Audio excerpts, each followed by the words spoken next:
కవిత తన సొంత కుంపటి పెట్టబోతున్నారా? త్వరలో రాజకీయ పార్టీ నిజంగా ఒక కొత్త పార్టీ తెలంగాణలో రాబోతుందా? ఎస్, కవిత చెప్తున్నటువంటి ఒక స్టేట్మెంట్స్ అయితే నిజంగా వాస్తవానికి దారితీసే విధంగా ఉన్నాయి. ఎందుకంటే ఈవేళ యాదగిరిగుట్ట లక్ష్మీ నరసింహస్వామిని దర్శించుకున్నటువంటి ఆమెను మీడియా ముఖంగా ఆమెను కొంతమంది ప్రతినిధులు ప్రశ్నించగా, ఎస్ ఖచ్చితంగా ప్రజలు కోరుకుంటే పార్టీ పెడతాను, ప్రజల అభిష్టం మేర ఎలా నడుచుకుంటానంటూ ఆమె చెప్పుకొచ్చారు.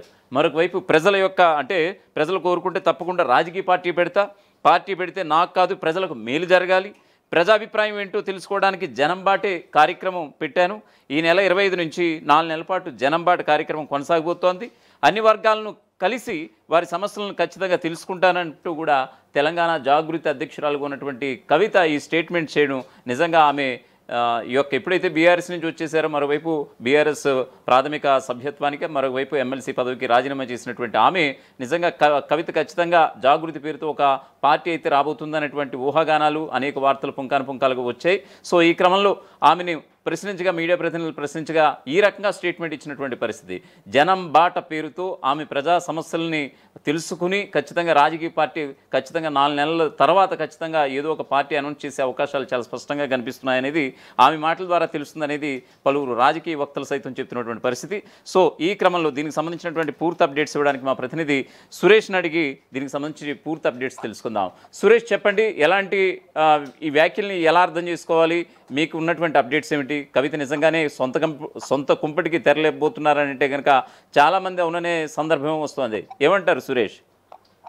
Thank you Radhakrishna. కవిత మొదటి నుంచి ఎప్పుడైతే పార్టీ నుంచి సస్పెండ్ కాబడిందో, కవిత అప్పుడే పార్టీ మొదట్లోనే పార్టీని వ్యతిరేకంగా మాట్లాడినప్పుడే కవిత సొంత కుంపటి పెట్టుకుంటుందనే ఒక చర్చ అయితే పార్టీలో కానీ, ఇటు బీఆర్ఎస్ పార్టీలో కానీ, అటు చాలా సందర్భాల్లో చాలా ప్లాట్ఫామ్స్ లో కూడా జరిగింది. సో కవిత ఆ దిశగా కూడా అడుగులు వేస్తుందని చెప్పొచ్చు. జనం బాట అని చెప్పేసి ఏదైతే ఈ 2 ఏళ్ల కాంగ్రెస్ ప్రభుత్వంలో జనం సంబంధించి సమస్యలు ఎలా ఉన్నాయి అని చెప్పేసి జనం బాట అనే ఒక కార్యక్రమాన్ని కూడా తీసుకుంది. దీనికి సంబంధించి 4 నెలల రూట్ మ్యాప్ కూడా కవిత అయితే ఆల్రెడీ రెడీ చేసుకుంది. దీనికి సంబంధించి మొన్న తిరుమల వెంకటేశ్వర స్వామిని దర్శించుకున్న తర్వాత కూడా ఇక్కడ మన యాదగిరిగుట్ట లక్ష్మీ నరసింహస్వామిని కూడా దర్శించుకొని ఆ జనం బాట ప్రోగ్రామ్ సక్సెస్ కావాలని చెప్పేసి అటు తిరుమలతో పాటు తిరుమల వెంకటేశ్వర స్వామితో పాటు ఇటు యాదగిరిగుట్ట లక్ష్మీ నరసింహస్వామిని కూడా కోరుకున్న పరిస్థితి. సో ఖచ్చితంగా పార్టీ పెట్టాలని జనాలు కోరుకుంటే జనం కోసం ఖచ్చితంగా పార్టీ పెడతా. పార్టీ నా కోసం కాదు, పార్టీ పెడితే నేను లాభపడడం కోసం కాదు, పార్టీ పెడితే జనాలు లాభపడాలి, అది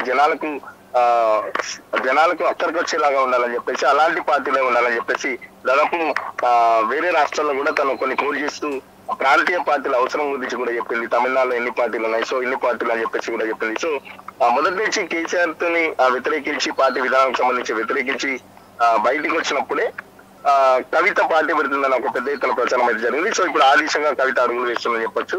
మాక్సిమం తెలంగాణ జాగృతి అనే పేరుతోనే పార్టీ కూడా పెట్టడానికి చాలా ఏర్పాట్లు అయితే జరుగుతున్న పరిస్థితి. సో పార్టీ పెట్టే ముందు వివిధ రకాల సమస్యలు జనానికి సంబంధించి జనం బాట అనే కార్యక్రమంలో జనాల దగ్గరకు వెళ్ళి చెప్పే ప్రయత్నం చేస్తున్నారు. జనం సమస్యలతో పాటు తను పార్టీ నుంచి ఏ విధమైన పరిస్థితుల్లో బయటకు వచ్చింది, సో జనాల మూడ్ ఎట్లా ఉంది, నేను పార్టీ పెడితే జనాలు ఆదరిస్తారా లేదా అనేది అది తెలుసుకోవడానికి గ్రౌండ్ లెవెల్లో జనాల వద్దకు వెళ్తే ఎలా ఉంటుందని చెప్పేసి ఒక ప్రోగ్రామ్ అయితే పెట్టుకున్న పరిస్థితి. సో ఖచ్చితంగా తెలంగాణ ప్రజలు ఏదైతే తెలంగాణ జాగృతి 19 ఏళ్ళుగా ఒక ఎన్జిఓగా స్టార్ట్ అయింది, 19 ఏళ్ళుగా తెలంగాణకు సంబంధించిన సంస్కృతి సాంప్రదాయాలు పెంపొందించడానికి జాగృతి చాలా రకాల కృషి చేసింది.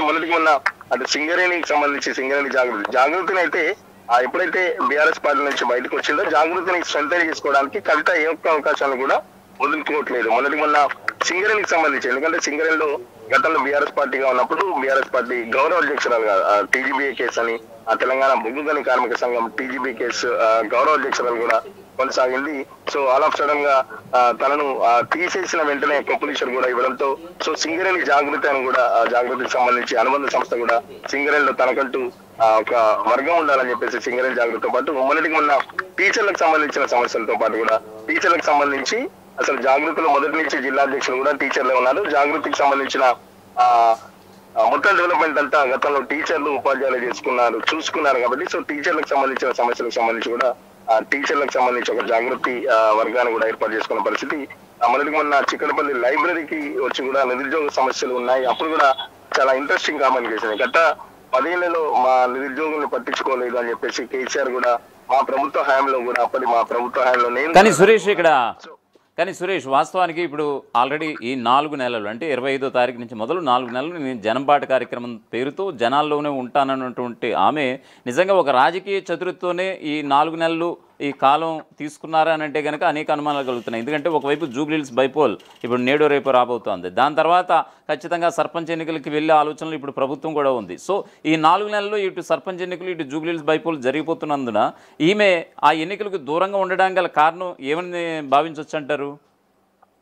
అంటే ఇప్పటికిప్పుడే స్థానిక సంస్థలకు ఎన్నికలకు పోవాలన్న ఉద్దేశం అయితే కవిత ఉన్నట్టు లేదు. ఎందుకంటే పార్టీ నిర్మాణం ఇంకా పూర్తిగా కానప్పుడు సో స్థానిక సంస్థలకు వెళ్ళాల్సిన అవసరం లేదు.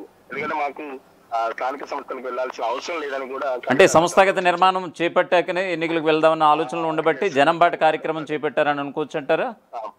పార్టీ నిర్మాణం పూర్తి స్థాయిలో గ్రౌండ్ నుంచి రాష్ట్ర స్థాయి వరకు మొత్తం కార్యవర్గాన్ని ప్రకటించి గ్రౌండ్ లెవెల్ లో పార్టీని అంతా స్ట్రెంథెన్ చేసుకున్న తర్వాతనే ఏదైనా ఎన్నికలకు వెళ్తే బాగుంటుందని చెప్పేసి సో గతంలో బీఆర్ఎస్ పార్టీ కూడా ఇలాగే చేసింది అని చెప్పేసి కూడా. మరి పక్కన ఇంట్రెస్టింగ్ ఇక్కడ టాపిక్ ఏంటంటే కేసీఆర్ ఫోటో, గతంలో కేసీఆర్ ఫోటోతో ప్రతిసారి జాగృతి ప్రెస్ మీట్ లో కానీ జాగృతికి సంబంధించి కేసీఆర్ గురించి మాట్లాడుతూ వస్తుంది. బట్ ఇప్పుడు తను ఈ జనంబాట కార్యక్రమంలో ఖచ్చితంగా కేసీఆర్ ఫోటో లేకుండానే వెళ్తుంది.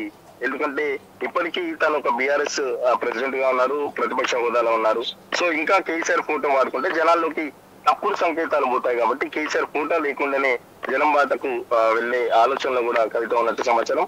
ఓవరాల్ గా కవిత పార్టీ నుంచి బయటికి రావడం, తర్వాత జనం సమస్యలు లేకపోతే తెలుసుకోవడానికి జనంబాట అయితే ఉపయోగపడుతుందని ఒక కవిత ఒక ఆలోచనతో ఉన్నారు. దీనికి సంబంధించిన ఇటీవల మేధావులతో వరుసగా కూడా తెలంగాణకు సంబంధించిన మేధావులతో కూడా కలవడం, తెలంగాణలో ఎలాంటి సమస్యలు ఉన్నాయి, లేకపోతే తను కూడా మొదటి నుంచి కేసీఆర్ డాక్టర్ గా చాలా మంచిగా మాట్లాడే చిత్రతో ఉన్న లీడర్ గా ఉండింది. సో మహిళా నాయకులలో అతి తక్కువ మంది మహిళా నాయకులకు సంబంధించి తెలంగాణలో చాలా టాప్ పొజిషన్ లో ఉన్నట్టు చెప్పుకోవచ్చు. సో కవితకు సంబంధించి తెలంగాణ సమస్యల పట్ల చాలా వరకు అవగాహన ఉంది. సో ఈ కాంగ్రెస్ పార్టీ ఇచ్చిన హామీలు కానీ కాంగ్రెస్ ప్రభుత్వ పాలనకు సంబంధించి కూడా జనాల్లోకి తీసుకెళ్లాలి, జనాల్లో సమస్యలు ఎలా ఉన్నాయని చెప్పేసి తెలుసుకునే ప్రయత్నం. సురేష్, మనం ఇక్కడ మరీ ముఖ్యంగా అర్థం చేసుకోవాల్సింది ఏంటంటే ఎక్కడ కూడా యాత్ర పోస్టర్లు కానీ కేసీఆర్ ఫోటో కానీ ఎక్కడ కూడా ఆమె తొలగించినటువంటి సందర్భం అంటే నా వరకు నేను ఓన్ డిసిషన్స్ తీసుకుంటున్నప్పుడు ఇంకా ఆయన ఎందుకు అనేటువంటి తీరుతో ఆమె ముందుకు వెళ్తున్నారు. సో ఈ క్రమంలో యాదగిరిగుట్టలో ఆమె మాట్లాడినటువంటి మాటలు కూడా మీకు ఒకసారి గుర్తు చేసే ప్రయత్నం చేస్తాను.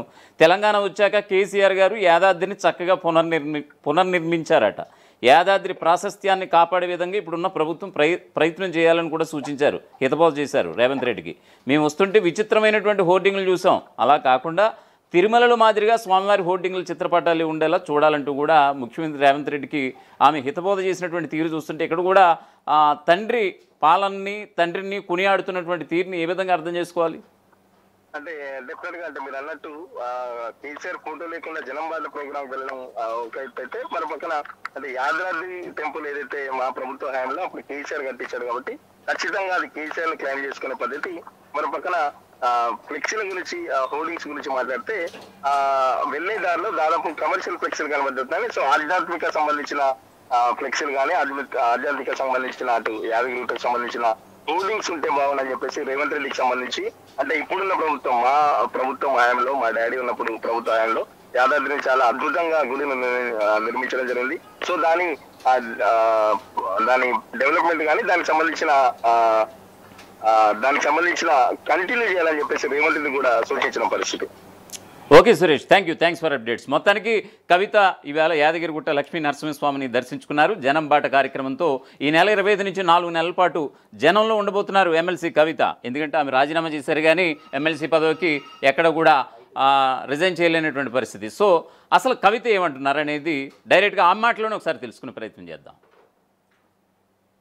తెలంగాణ జాగృతి సంస్థ మీ అందరికీ తెలుసు, 19వ సంవత్సరం మేము ఒక ఎన్జిఓగా పుట్టినా కూడా ప్రతినిత్యం ప్రజల కోసమే మాట్లాడినాం. ఆనాడు తెలంగాణ ఉద్యమంలో కూడా పాలిటిక్స్ మాట్లాడినాం, తెలంగాణ ఉద్యమంలో కూడా రాజకీయ సమీకరణలు ఎట్లుండాలి, తద్వారా తెలంగాణ ప్రజలకు ఏ విధంగా బెనిఫిట్ పొందాలనే అంశాలు ఆనాడు మాట్లాడినాం. ఈనాడు కూడా మేము ఒక సివిల్ సొసైటీ ఆర్గనైజేషన్ గా ఉన్నప్పటికీ రాజకీయాలు పుష్కలంగా మాట్లాడతాం. రాజకీయాలు మాట్లాడి ప్రజలకు మేలు చేయాలంటే పార్టీ ఉండాల్సిన అవసరం లేదు. పార్టీ రావాలని ప్రజలు కోరుకుంటే తప్పకుండా వస్తుంది. దాంట్లో పెద్ద ఇబ్బంది ఏం లేదు. పక్కనున్న ఆంధ్రప్రదేశ్లో 2 పార్టీలు ఉన్నాయి, తమిళనాడులో 2 ప్రాంతీయ పార్టీలు ఉన్నాయి, ఆంధ్రప్రదేశ్లో 3 ఉన్నాయి, అట్లనే కేరళలో అయితే గల్లీకోటు ఉంటుంది. సో పార్టీలు ఉండడం లేకపోవడం పెద్ద విషయం కాదు, జాగృతి పార్టీగా మారడం కూడా పెద్ద విషయం కాదు. కానీ దానికి కూడా ఒక సమయం, సందర్భం, ప్రజలకు అవసరం. అల్టిమేట్ గా నాకేం లాభం ఏ పార్టీ అయితే? ప్రజలకు లాభం కావాలి, మా కోసం కాదు కదా పార్టీ. సో దానికోసమే ఈ పర్యటన చేస్తా ఉన్నాం. ఈ పర్యటనలో మళ్ళీ మీ దగ్గర కూడా వస్తాం, అప్పుడు మళ్ళీ మిమ్మల్ని కూడా కలుస్తాం. మీ సలహాలు ఇవ్వాలి, ఎట్లా మన యాదాద్రిని డెవలప్ చేసుకోవాలి అని. దాని నుండి ఒక ఆలోచన తీసుకుంటాం. తెలంగాణ జాగృతి సంస్థ మీ అందరికీ తెలుసు, 19వ సంవత్సరం.